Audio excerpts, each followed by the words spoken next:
Chapitre 6. Huss et Jérôme. Dès le IXe siècle, l'Évangile s'était implanté en Bohême. Les Saintes Écritures y avaient été traduites, et le culte y était célébré en langue vulgaire. Mais à mesure que la puissance du pape grandissait, elle éclipsait la parole de Dieu. Grégoire Z, qui avait entrepris d'abaisser l'orgueil des rois, ne montrait pas moins d'ardeur à asservir les peuples. Par une bulle, il interdit la célébration du culte en langue bohémienne. Le pape y déclarait qu'il était agréable au Dieu Tout-Puissant que son culte fût célébré en une langue inconnue, et que l'inobservance de cette règle avait occasionné bien des maux et des hérésies. Rome jetait ainsi un épais suaire sur la parole de Dieu et laissait les peuples dans les ténèbres. Mais le ciel avait préparé des instruments pour perpétuer son Église. Nombre de Vaudois et d'Albigeois, chassés de France et d'Italie par la persécution, s'étaient établis en Bohême. N'osant pas prêcher ouvertement dans ce pays, ils y avaient travaillé activement dans l'ombre, transmettant l'héritage de la vérité d'une génération à l'autre. D'autre part, il s'était élevé en Bohême des hommes qui stigmatisaient la corruption de l'Église et le dévergondage du peuple, et leurs protestations avaient éveillé l'attention générale. Alarmée, la hiérarchie romaine déclencha la persécution contre les amis de l'Évangile, qui allèrent adorer Dieu dans les forêts et sur les montagnes, où ils furent poursuivis. Plusieurs furent mis à mort. Bientôt, il fut décrété que ceux qui abandonneraient la foi romaine seraient livrés aux flammes. Tout en donnant leur vie, ces chrétiens comptaient sur le triomphe de leur cause. L'un d'eux, qui avait enseigné que le salut ne s'obtient que par la foi au Sauveur crucifié, fit en mourant cette déclaration. « La fureur des ennemis de la vérité a maintenant l'avantage sur nous, mais ce ne sera pas toujours le cas. Il s'élèvera d'entre le peuple un homme sans épée et sans autorité contre lequel ils ne pourront rien. » L'époque où Luther devait paraître était encore bien éloignée, mais une voix allait se faire entendre dont le témoignage contre Rome devait émouvoir les peuples. D'humble origine et de conditions modestes, Jean Hus avait, très tôt, perdu son père. Sa pieuse mère, qui considérait l'instruction et la piété comme les biens les plus précieux, s'était efforcée de les assurer à son fils. Hus put ainsi étudier à l'école provinciale, puis il entra à l'université de Prague où, en raison de son indigence, il fut admis à titre gratuit. Sa mère l'y accompagna. Veuve et pauvre, elle n'avait ni présent ni argent à lui offrir. Mais lorsqu'ils furent arrivés près de la grande ville, elle s'agenouilla auprès de l'orphelin et invoqua sur lui la bénédiction du Père céleste. Elle se doutait peu de quelle façon ses prières seraient exaucées. À l'université, Hus se distingua par son inlassable application et par ses rapides progrès, tandis que sa vie irréprochable et sa douceur lui gagnèrent l'estime de tous.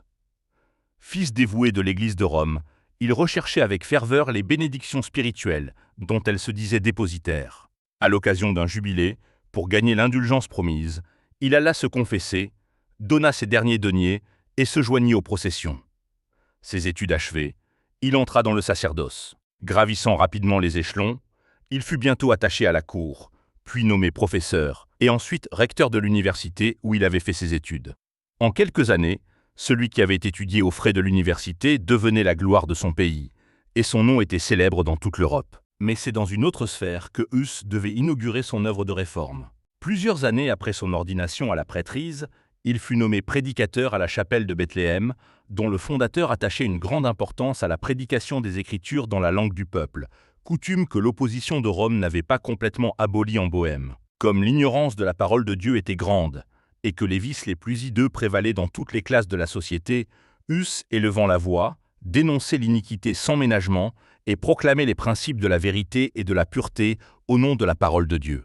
Un citoyen de Prague, du nom de Jérôme, qui, par la suite, fut intimement lié avec Hus, avait rapporté à son retour d'un voyage en Angleterre les écrits de Wycliffe. D'autre part, sous l'influence de la reine d'Angleterre, une princesse bohémienne convertie par Wycliffe, les écrits de ce réformateur avaient été largement répandus en Bohême. Hus les lut avec intérêt. Convaincu que leur auteur était un chrétien sincère, il fut amené à considérer avec faveur les réformes qu'il réclamait. Sans le savoir, il était entré dans une voie qui devait le conduire bien loin de Rome. En ce temps-là, arrivèrent d'Angleterre à Prague 2 savants étrangers qui, ayant reçu la lumière, venaient la répandre dans ce lointain pays. Ayant attaqué ouvertement la suprématie du pape, ils furent réduits au silence par les autorités. Mais ne voulant pas abandonner leur entreprise, ils eurent recours à un autre moyen de propagande. Artistes aussi bien que prédicateurs, ils mirent à profit leur talent et peignirent 2 tableaux sur une muraille exposée au public. Un de ces tableaux représentait l'entrée de Jésus à Jérusalem, plein de douceur est monté sur un âne, et suivi de ses disciples nu-pieds et grossièrement vêtus. Sur l'autre, on voyait une procession pontificale. En tête, le pape couvert de son plus fastueux costume, la triple couronne sur la tête. Il était monté sur un coursier richement caparaçonné, précédé de trompettes et suivi de cardinaux somptueusement vêtus. Il y avait dans cette décoration murale un sermon à la portée de toutes les classes de la société, et dont la morale n'échappait à personne. La foule se rassemblait devant ces tableaux. Plusieurs étaient profondément impressionnés par le contraste entre l'humilité du maître et l'orgueil du pape, son soi-disant serviteur. Devant l'agitation qui se produisait dans Prague, les deux étrangers jugèrent prudent, pour leur sécurité, de s'éloigner. Mais l'enseignement qu'ils avaient donné ne fut pas oublié. Leurs tableaux frappèrent Huss qui se mit à étudier plus soigneusement les Écritures et les écrits de Wycliffe. Bien qu'il ne fût pas encore en faveur de toutes les réformes préconisées par ce dernier, il voyait plus clairement la véritable nature de la papauté. Et il se mit à dénoncer avec énergie l'orgueil, l'ambition et la corruption de la hiérarchie. De Bohême, la lumière passa en Allemagne. Des troubles qui se produisirent à l'université de Prague amenèrent le départ de plusieurs centaines d'étudiants allemands, dont bon nombre devaient à Huss leur première connaissance des enseignements de la Bible. Rentrés chez eux, ils les répandirent dans leur pays. On ne tarda pas à savoir, à Rome, ce qui se passait à Prague, et Huss fut sommé de comparaître devant le pape. Obéir, c'était courir au-devant d'une mort certaine. Le roi et la reine de Bohême, l'université et la noblesse s'unirent pour demander que Huss fût autorisé par le pape à rester à Prague et à se faire représenter à Rome par un délégué. Au lieu d'accueillir favorablement cette requête, le pape procéda au jugement de Huss, le condamna et mit la ville de Prague en interdit. À cette époque, une telle sentence jetait l'effroi dans tous les cœurs. Les cérémonies qui l'accompagnaient étaient propres à terrifier les personnes habituées à considérer le pape comme le représentant de Dieu sur la terre, possédant les clés du ciel et de l'enfer, et ayant le pouvoir d'invoquer des châtiments temporels et spirituels.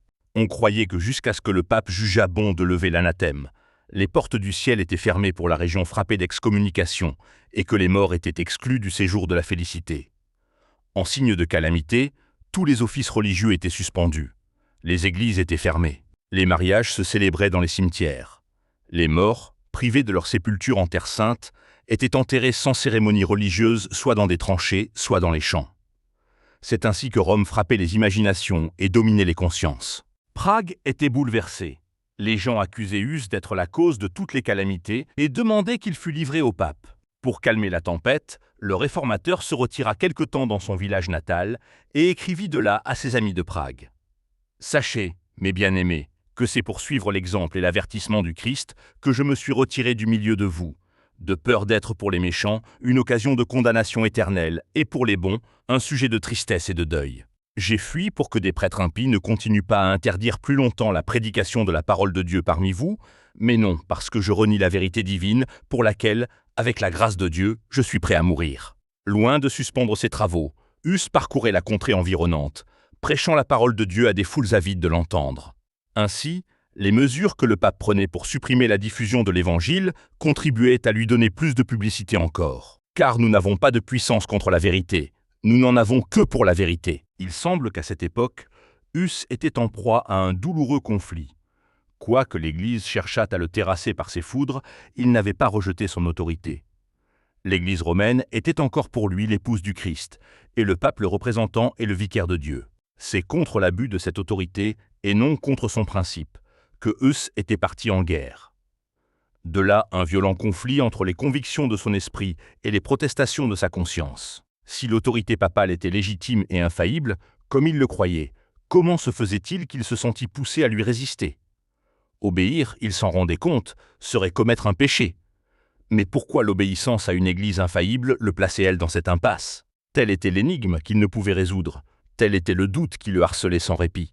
Finalement, il comprit qu'il se trouvait devant une répétition de ce qui était arrivé au temps du Sauveur, à savoir que les prêtres de l'Église s'étaient pervertis et se servaient d'un pouvoir légitime en faveur de desseins illégitimes. Cette pensée l'amena à adopter et à proposer à d'autres cette règle de conduite. Les maximes et les préceptes des Saintes Écritures doivent diriger notre conscience. En d'autres termes, Dieu, parlant par sa parole, et non l'Église parlant par les prêtres, est le seul guide infaillible. Dès que l'agitation se fut apaisée à Prague, Huss retourna à sa chapelle de Bethléem, où il reprit ses prédications avec plus de zèle et de courage que jamais. Ses ennemis étaient actifs et puissants, mais la reine, plusieurs membres de la noblesse et une bonne partie de la population lui accordaient leur soutien et leur amitié. En comparant ses purs enseignements et sa vie sainte avec les dogmes dégradants que prêchaient les disciples de Rome, et l'avarice et le dérèglement de leur vie, plusieurs s'honoraient d'être de son parti. Jusqu'alors, Huss avait été seul à la tâche.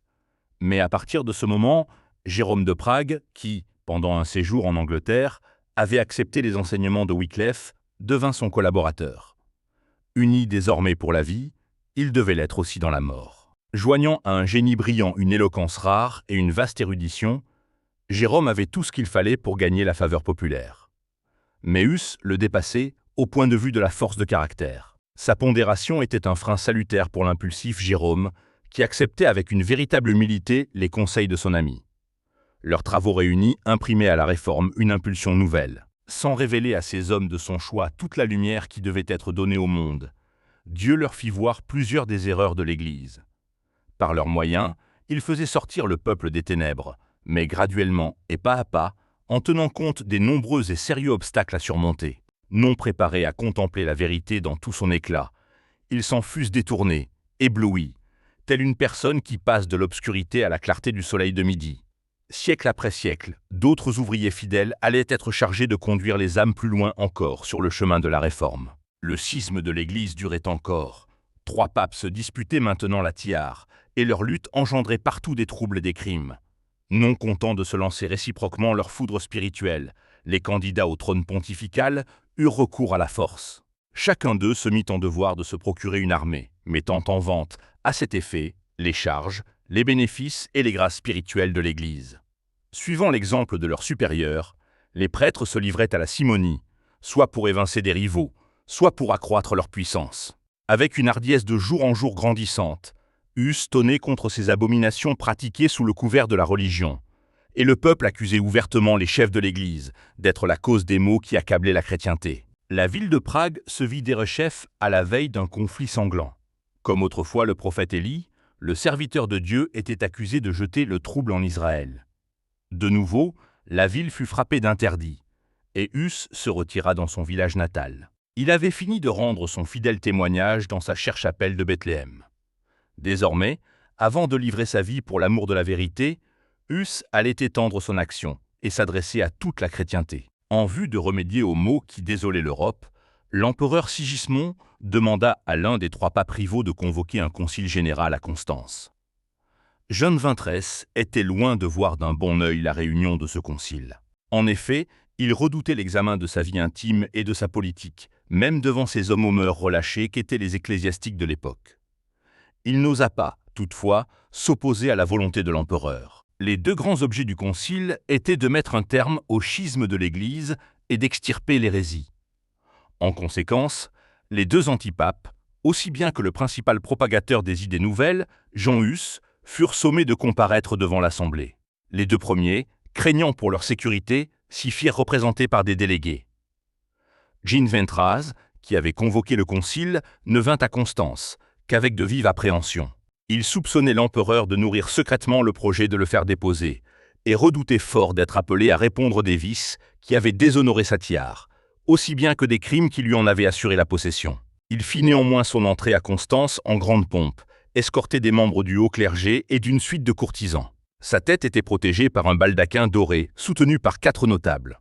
On portait l'hostie devant lui. L'éclat du cortège était rehaussé par les riches costumes des cardinaux et de la noblesse. Le clergé et les magistrats de la ville allèrent à la rencontre du pape pour lui souhaiter la bienvenue. Un autre voyageur approchait en même temps de Constance. C'était Huss.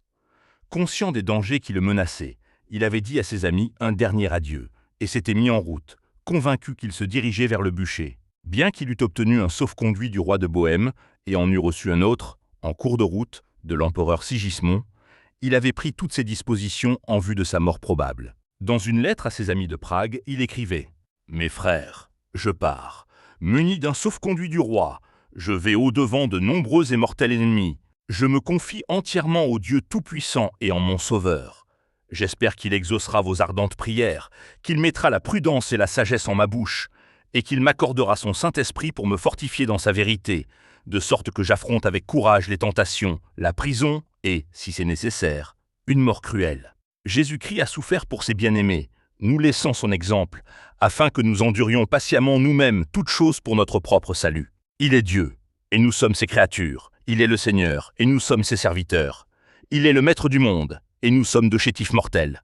Cependant, il a souffert. Pourquoi ne souffririons-nous pas, surtout lorsque la souffrance est pour nous un moyen de purification? Ainsi donc, mes bien-aimés, si ma mort doit contribuer à sa glorification, priez pour qu'elle vienne promptement, et pour que Dieu m'accorde de supporter tous mes malheurs avec patience. Mais s'il est préférable que je revienne au milieu de vous, demandons à Dieu que je reparte sans tâche de ce concile, c'est-à-dire sans avoir rien retranché de la vérité de l'Évangile, afin de laisser à mes frères un bel exemple à suivre. Peut-être ne reverrez-vous plus mon visage à Prague. Mais si la volonté du Dieu Tout-Puissant daigne me rendre à vous, avançons alors d'un cœur plus ferme dans la connaissance et dans l'amour de sa loi. Dans une autre lettre, adressée à un prêtre qui était devenu un disciple de l'Évangile, Huss parle avec une profonde humilité de ses faiblesses. Il s'accuse d'avoir pris plaisir à porter de riches vêtements et d'avoir gaspillé des heures à des occupations frivoles. Puis il ajoute cette touchante exhortation, que la gloire de Dieu et le salut des âmes occupent seul ton esprit, et non la possession de bénéfices et d'héritages. Prends garde à ne point orner ta maison plus que ton âme, et donne surtout tes soins à l'édifice spirituel. Sois pieux et humble avec les pauvres, et ne dépense pas ton bien en festin. Si tu n'amendes ta vie et ne t'abstiens de vêtements somptueux et de superfluités, je crains que tu ne sois gravement châtié comme je le suis moi-même. Tu as connu mes prédications et mes exhortations dès ton enfance. Il est donc inutile que je t'écrive davantage. Mais je te conjure, par la miséricorde de notre Seigneur, de ne me suivre dans aucune des vanités où tu m'as vu tomber. Il ajoutait sur l'enveloppe. Je te conjure, ami, de ne point rompre ce cachet, avant d'avoir acquis la certitude de ma mort. Pendant toute la durée de son voyage, Huss eut la preuve que sa doctrine était connue au loin, et il put constater la faveur dont sa cause était l'objet. Le peuple accourait au-devant de lui. Dans quelques villes, il était escorté par les magistrats. Arrivé à Constance, il jouit d'abord d'une entière liberté. Le pape ajouta au sauf-conduit de l'empereur une assurance personnelle de sa protection. Mais peu après, au mépris de ses nombreuses et solennelles déclarations, par ordre du pape et des cardinaux, le réformateur fut arrêté et jeté dans une prison infecte, et plus tard transféré dans un château fort au bord du Rhin. Ne tirant pas grand profit de sa perfidie, le pape se vit à son tour interné dans le même château. Convaincu, devant le concile, des crimes les plus odieux, entre autres de meurtre, de simonie, d'adultère, et de péchés que la décence ne permet pas de mentionner. Telle est la déclaration du concile. Jean XXIII fut privé de la tiare. Les antipapes furent également déposés, et un nouveau pontife fut choisi. Le même concile, tout en réclamant une réforme, et en déposant le pape pour des crimes plus énormes que ceux dont Huss accusait les prêtres, voulut aussi en finir avec le réformateur. L'incarcération de Huss avait provoqué une grande indignation en Bohême. De puissants seigneurs adressèrent au concile une protestation véhémente contre cet affront. L'empereur, qui répugnait à la violation d'un sauf-conduit, s'opposait aux machinations des ennemis du réformateur. Acharnés et résolus, ceux-ci firent appel aux préjugés de Sigismond et à son zèle pour l'Église. Ils établirent, par de longs arguments, qu'on n'était pas tenu, malgré les sauf-conduits des empereurs et des rois, de garder la foi aux hérétiques ni aux personnes suspectes d'hérésie, et ils finirent par l'emporter. Affaibli par la maladie, par sa longue réclusion, par l'air humide et infect de son cachot, et par une fièvre qui faillit mettre un terme à ses jours, Huss fut enfin appelé à comparaître devant le concile. Chargé de chaînes, il parut devant l'empereur qui avait pris, sur son honneur et sa bonne foi, l'engagement de le protéger. Au cours d'un long interrogatoire, le réformateur soutint fermement la vérité. En présence des dignitaires réunis de l'Église et de l'Empire, il fit entendre une protestation solennelle contre les désordres de la hiérarchie. Mis en demeure de choisir entre la rétractation et la mort, il choisit cette dernière. Huss avait été visiblement soutenu par la grâce de Dieu. Pendant les semaines de souffrance qui s'écoulèrent avant la sentence définitive, il avait joui d'une paix céleste. Il écrivait à un ami « Je trace ces lignes dans ma prison et de ma main enchaînée, attendant de subir demain ma sentence de mort. Lorsque nous nous retrouverons dans l'heureuse éternité, tu sauras avec quelle clémence le Seigneur a daigné m'assister dans mes cruelles épreuves. » De sa triste prison, Huss prévoit le triomphe de la vraie foi. Dans un songe, il voit sa chapelle de Bethléem, où il avait prêché l'Évangile, il voit le pape et ses évêques occupés à effacer les images du Christ qu'il avait fait peindre sur les parois. Il en est très affligé. Mais le lendemain, Il voit de nouveau dans un rêve plusieurs peintres occupés à repeindre les images en plus grand nombre et avec des couleurs plus vives. Ce travail achevé, les peintres, entourés d'une grande foule, s'écrient « Que maintenant viennent papes et évêques, ils ne les effaceront plus jamais ». Après avoir relaté ce dernier songe, le réformateur ajoute « Je tiens ceci pour certain que l'image du Christ ne sera jamais effacée. Ils ont voulu la détruire, mais elle sera peinte à nouveau dans les cœurs par de meilleurs prédicateurs que moi. » Quand, pour la dernière fois, Huss comparut devant le concile, il se trouva dans une nombreuse et brillante assemblée où l'on remarquait l'empereur, les princes de l'Empire, les délégués royaux, les cardinaux, les évêques. Des prêtres et une foule immense étaient présents.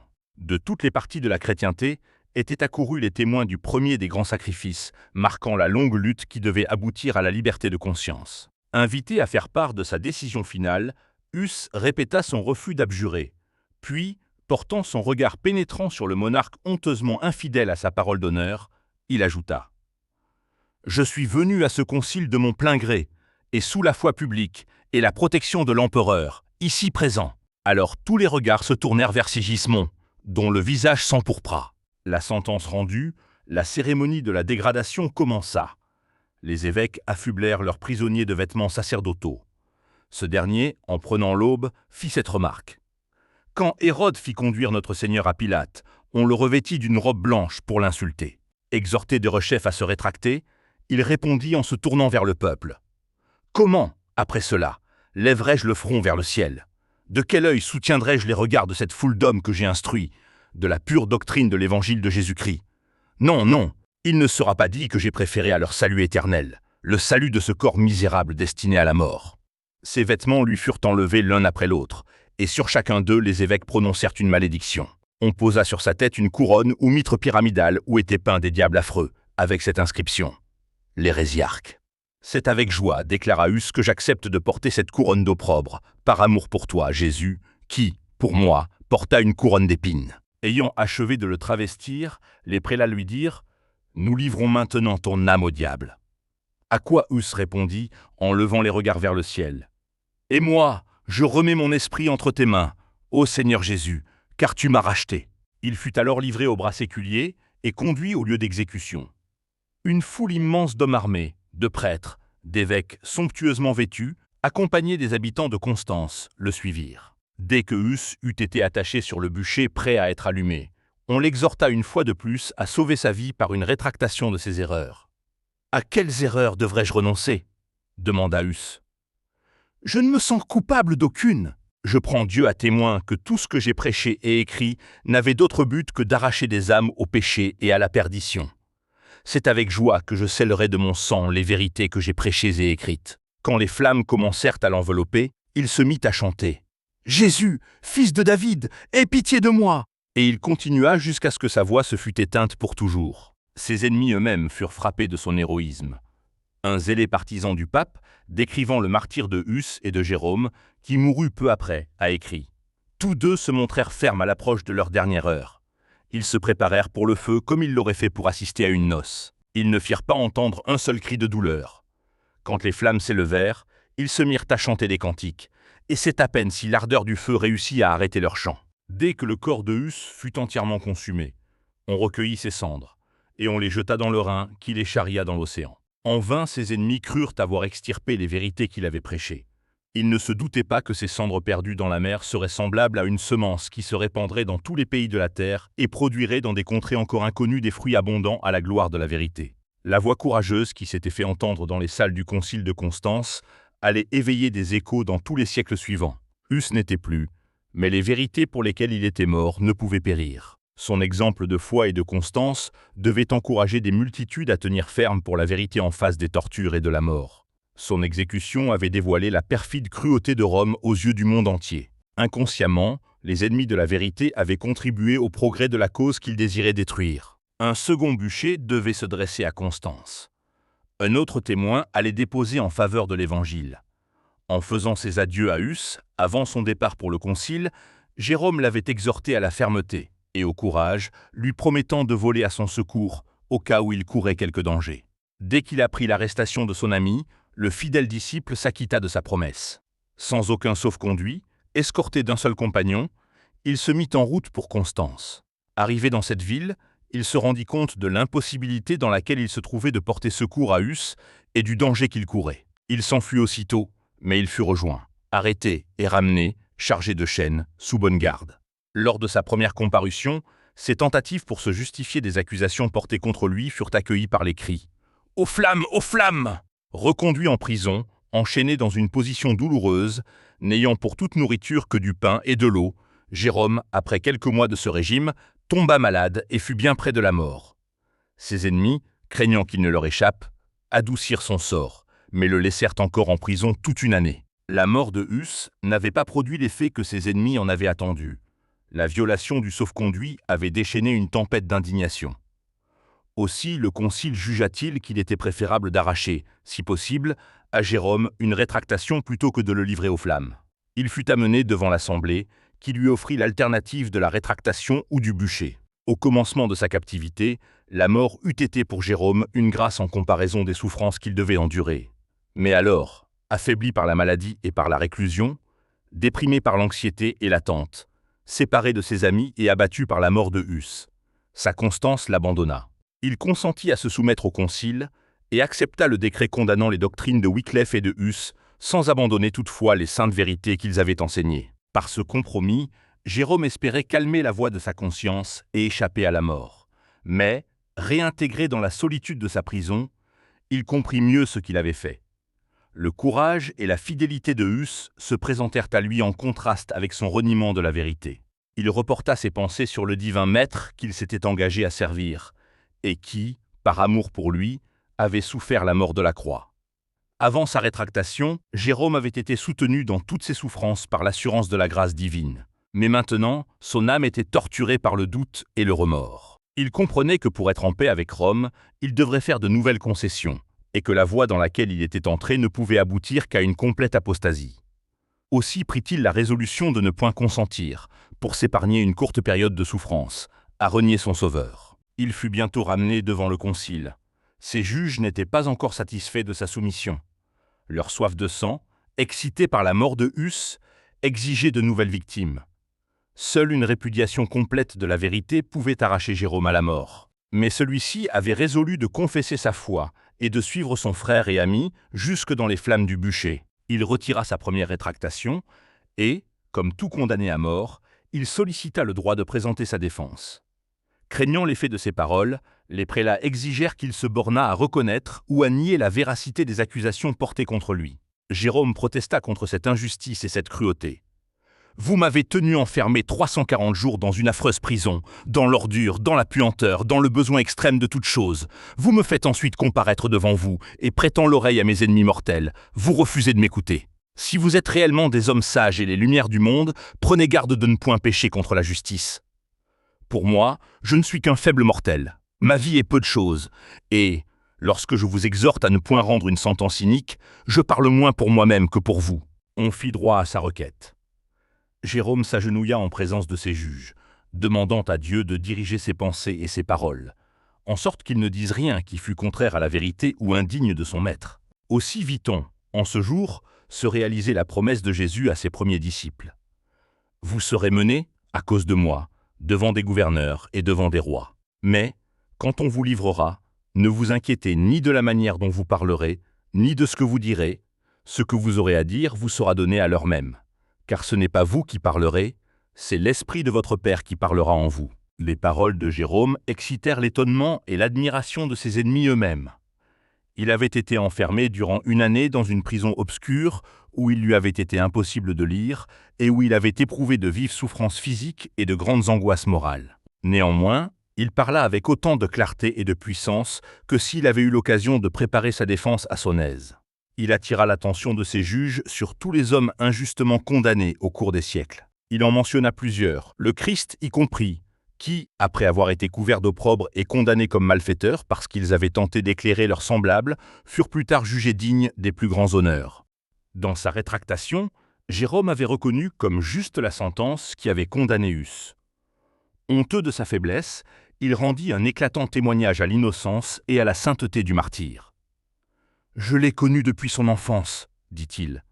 C'était un homme excellent, un juste, un saint, et vous avez osé condamner cet innocent. Moi aussi, Je suis prêt à mourir. Je ne reculerai pas devant le supplice que me préparent mes ennemis et de faux témoins qui devront un jour rendre compte de leurs impostures devant le grand Dieu que rien ne peut tromper. » Parlant des remords que lui occasionnait son reniement, Jérôme poursuivit. « De tous les péchés que j'ai commis depuis ma jeunesse, aucun ne me pèse davantage et ne me cause de plus poignants remords que celui que j'ai commis en ce lieu fatal, lorsque j'ai approuvé la sentence inique rendue contre Wycliffe et contre ce saint martyr Jean Hus, mon maître et mon ami. Oui, je le confesse de cœur et de bouche, je le dis avec horreur, j'ai honteusement failli par crainte de la mort en condamnant leur doctrine. Je supplie donc le Dieu Tout-Puissant de me pardonner mes péchés, et particulièrement celui-ci, le plus odieux de tous. » En tendant la main vers ses juges, il ajouta d'une voix ferme. « Vous avez condamné Wycliffe et Jean Hus, non comme ayant ébranlé la doctrine de l'Église, mais seulement parce qu'ils ont flétri les scandales provenant du clergé, le faste, l'orgueil et tous les vices des prélats et des prêtres. Les choses qu'ils ont dites et qui sont irréfutables, je les pense et je les dis comme eux. » Frémissant de colère, les prélats l'interrompirent en s'écriant « Qu'est-il besoin d'autres preuves? Nous voyons de nos yeux le plus obstiné des hérétiques !» Sans se laisser émouvoir par cette tempête, Jérôme continua. « Et quoi? Pensez-vous donc que je craigne la mort? Vous m'avez retenu toute une année au fer, dans un affreux cachot, plus horrible que la mort même. Vous m'avez traité plus rigoureusement qu'un Turc, qu'un Juif ou qu'un païen, et ma propre chair a pourri vivante sur mes os. Et cependant je ne me plains pas, car la plainte sied mal à un homme de cœur. Mais je m'étonne d'une si grande barbarie envers un chrétien. » Le tumulte couvrit de nouveau sa voix, et Jérôme fut reconduit dans sa prison. Mais il s'était trouvé dans l'assemblée des personnes sur lesquelles ces paroles avaient fait une profonde impression, et qui désiraient sauver Jérôme. Des dignitaires de l'Église allèrent le trouver pour l'engager à se soumettre au concile. On lui promettait l'avenir le plus brillant si, souscrivant à la sentence rendue contre Jean Hus, il abjurait sa doctrine. Comme son maître, alors qu'on lui offrait les gloires de ce monde, il demeura inébranlable. « J'abjurerai, dit-il, si, par la Sainte Écriture, vous me démontrez que je suis dans l'erreur. »« Eh quoi ?» fit l'un de ses tentateurs. « Jugera-t-on de tout par les saintes lettres? Ne faut-il pas revenir au Père pour les interpréter? »« Qu'entends-je » s'écria Jérôme. « Les traditions des hommes sont-elles plus dignes de foi que cette sainte parole du Seigneur? Paul n'a point exhorté ses lecteurs à écouter les traditions des hommes. Il a dit « Les saintes Écritures vous instruiront. »« Hérétique !» fit un cardinal en jetant sur lui un regard courroucé. « Je me repens d'avoir ici plaidé si longtemps pour toi. Le diable est dans ton cœur. » Jérôme fut condamné à mort et brûlé à l'endroit même où Hus avait donné sa vie. C'est en chantant, et le visage rayonnant de paix et de joie, qu'il se rendit au lieu du supplice. Il avait les yeux fixés sur son Sauveur. Pour lui, la mort avait perdu ses terreurs. Le bourreau s'étant glissé derrière lui pour allumer le bûcher, le martyr lui cria « Avance hardiment. Aimez le feu devant moi. Si je l'avais craint, je ne serais pas ici. » Les dernières paroles qu'il proféra pendant que les flammes l'enveloppaient furent celles-ci. « Seigneur, Père Tout-Puissant, aie pitié de moi et pardonne-moi mes péchés, car tu sais que j'ai toujours aimé ta vérité. » Sa voix cessa de se faire entendre, mais ses lèvres murmuraient encore une prière. Quand le feu eut achevé son œuvre, on recueillit ses cendres, et on les jeta dans le Rhin, comme on l'avait fait pour celles de Hus. Ainsi mouraient les fidèles témoins du Dieu vivant. Mais la lumière des vérités qu'ils avaient proclamées, leur héroïque exemple, ne pouvait être éteinte. Pas plus qu'il ne leur était possible d'empêcher le soleil de poursuivre sa course. Les hommes ne pouvaient arrêter l'aurore qui commençait à poindre sur le monde. L'exécution de Hus avait soulevé en Bohême une vague d'indignation et d'horreur. Toute la nation avait le sentiment qu'il avait été victime de la malignité des prêtres et de la trahison de l'empereur. On le tenait pour un fidèle témoin de la vérité. Le concile qui avait décrété sa mort fut accusé de meurtre. Sa doctrine attirait maintenant plus que jamais l'attention. L'édit papal avait condamné au feu les écrits de Wycliffe. Mais ceux qui avaient échappé à la destruction étaient retirés de leur cachette et comparés avec les Écritures ou avec les fragments du Saint-Livre que l'on pouvait se procurer. Et ainsi plusieurs étaient amenés à la foi réformée. Les meurtriers de Hus n'assistèrent pas les bras croisés au triomphe de sa cause. Le pape et l'empereur unirent leurs forces pour écraser le mouvement, et les armées de Sigimond se ruèrent sur la Bohême. Mais un libérateur parut. Ziska, chef des Bohémiens, qui fut frappé de cécité peu après l'ouverture des hostilités, était l'un des plus grands capitaines de son siècle. Comptant sur l'assistance de Dieu et la justice de sa cause, ce peuple résista aux plus puissantes armées dirigées contre lui. À plusieurs reprises, l'empereur envahit la Bohême avec de nouvelles troupes, mais pour se faire battre à plate couture. Les Hussites s'étaient élevés au-dessus de la crainte de la mort, et rien ne pouvait leur résister. Quelques années plus tard, le brave Ziska mourut et fut remplacé par Procopius, capitaine également brave et habile, et, sous certains rapports, supérieur au premier. Apprenant la mort du général aveugle, les ennemis des Bohémiens jugèrent le moment propice pour regagner tout le terrain perdu. Le pape proclama une croisade contre les Hussites, et, derechef, une immense armée envahit la Bohême, mais pour aller, une fois de plus, au-devant d'une sanglante défaite. Une nouvelle croisade fut organisée. On leva des hommes et on se procura de l'argent, des armes et des munitions dans toutes les parties de l'Europe.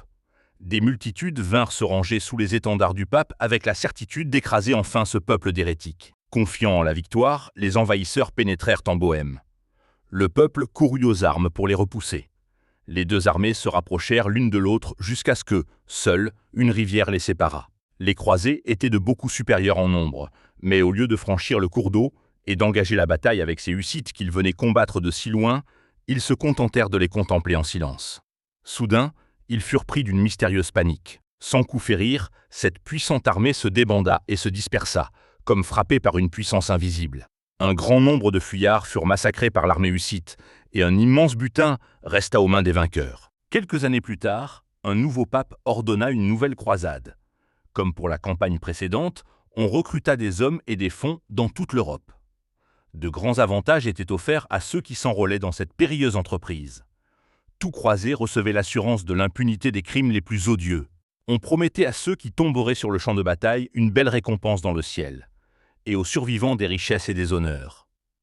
Encore une fois, une grande armée franchit la frontière et entra en Bohême. Les Hussites se retirèrent devant elle, attirant ainsi les envahisseurs à l'intérieur du pays et leur laissant croire qu'ils avaient déjà la victoire. Mais l'armée de Procopius fit volte-face et s'apprêta à livrer bataille aux forces ennemies. S'apercevant seulement alors de leur erreur, les croisés restèrent dans leur camp attendant l'attaque. Lorsqu'ils apprirent que l'armée hussite approchait, et avant même qu'elle fût en vue, les croisés, saisis de panique, lâchèrent pied. Princes, généraux et soldats, jetant leurs armures, s'enfuirent dans toutes les directions. Le légat du pape, chef de l'expédition, s'efforça de rallier ses troupes terrifiées. Il fut lui-même entraîné par la vague des fugitifs. La déroute fut complète, et un immense butin resta de nouveau entre les mains des vainqueurs. Ainsi, à 2 reprises, une armée brave et aguerrie, envoyée par les plus puissantes nations d'Europe, avait fui sans tirer l'épée devant une faible et petite phalange. Ces terreurs surnaturelles des envahisseurs révélaient une manifestation de la puissance divine. Celui qui avait précipité l'armée de Pharaon dans la mer Rouge mit en fuite les troupes de Madian devant Gédéon et ses 300 hommes, et détruit en une nuit les forces de l'orgueilleux Assyrien, avait de nouveau étendu sa main pour abattre la puissance de l'oppresseur. Alors ils trembleront d'épouvante, sans qu'il y ait sujet d'épouvante. Dieu dispersera les os de ceux qui campent contre toi. Tu les confondras, car Dieu les a rejetés. Désespérant de vaincre par la force, les chefs de l'Église eurent recours à la diplomatie. On proposa un compromis qui, tout en concédant apparemment aux Hussites la liberté de conscience, les livrait au pouvoir de la papauté. Les Bohémiens mirent 4 conditions à la paix avec Rome: la libre prédication de la parole de Dieu et l'usage de leur langue maternelle dans le culte, la communion sous les 2 espèces pour toute la congrégation, l'exclusion du clergé de toute fonction administrative et gouvernementale. Enfin, en cas de crime, clercs et laïcs devaient tous relever des mêmes tribunaux. Le clergé finit par souscrire aux 4 conditions des Hussites, mais en déclarant que le droit de les définir et d'en déterminer le sens exact serait l'affaire du concile, c'est-à-dire du pape et de l'empereur. C'est sur cette base qu'un traité fut conclu. Rome obtenait ainsi par dissimulation et par fraude ce qu'elle n'avait pu obtenir par la force. Ayant la liberté de fixer le sens des articles, elle allait évidemment leur donner celui qui répondait à ses vœux. Un parti nombreux, voyant la liberté en danger, ne put souscrire à l'accord. Des dissensions intestines et des divisions s'ensuivirent, qui amenèrent des conflits armés. Dans ces luttes, le noble Procopius tomba, et avec lui périrent les libertés de la Bohême. Sigismond, qui avait trahi Huss et Jérôme, devint alors roi de Bohême. Malgré son serment de défendre les droits de ce pays, il voulut y établir la papauté. Mais sa complaisance envers Rome ne lui fut guère profitable. Pendant 20 ans, il avait dû affronter sans cesse toutes sortes de périls. Ses armées avaient été décimées et ses finances épuisées par une lutte longue et stérile. Lorsqu'il mourut, après 1 an de règne, il léguait à la postérité un nom marqué d'infamie, et son royaume était menacé par la guerre civile. Les divisions, les tumultes et les effusions de sang se prolongèrent. Des armées étrangères envahirent encore la Bohême, et la nation continua d'être bouleversée par des luttes intestines. Ceux qui étaient restés fidèles à l'Évangile furent en butte à une sanglante persécution. Voyant que les erreurs de Rome étaient adoptées par ceux de leurs anciens frères qui avaient fait un pacte avec elle, les adhérents de l'antique foi constituèrent une église distincte qui prit le nom des « Églises de l'unité des frères ».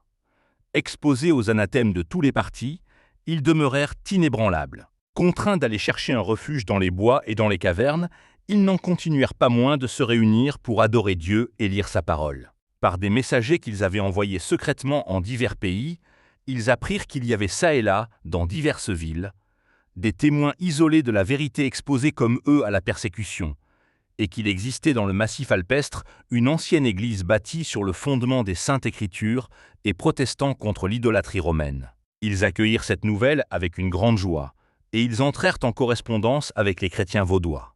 Fermement attachés à l'Évangile, les Bohémiens continuèrent, sous les plus sombres persécutions, de tenir les regards fixés vers l'horizon, comme attendant les premières lueurs du jour. Appelés à vivre à une époque malheureuse, ils se souvenaient des paroles de Huss répétées ensuite par Jérôme, qu'un siècle devait s'écouler avant l'apparition de la lumière du matin.